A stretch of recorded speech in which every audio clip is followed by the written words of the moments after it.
मुख्यमंत्री देवेंद्र फडणवीस यांच्या आदेशाने राज्यभरामधल्या शासकीय कार्यालयांमध्ये मराठी भाषा अनिवार्य करण्यात आली आहे आणि याच पार्श्वभूमीवरती नाशिक शहरामधील शासकीय कार्यालयांमध्ये मराठी भाषा अनिवार्य असल्याचे फलक सुद्धा आता लावण्यात आले आहेत। नाशिक महानगरपालिकेमध्ये असलेल्या अतिक्रमण विभागाच्या उपायुक्तांच्या दालनाच्या बाहेर फलक बघायला मिळतोय।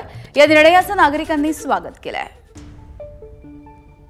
माननीय मुख्यमंत्री महोदय यांनी तर सूचना दिल्या आणि आपल्या सर्वांना अभिमानाची गोष्ट म्हणजे मराठी भाषेला आता अभिजात दर्जा प्राप्त झाला आहे।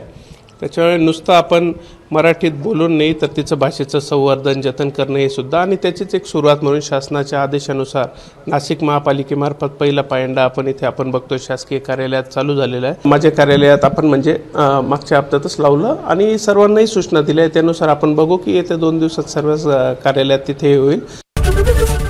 एबीपी माझा, उघडा डोळे बघा नीट।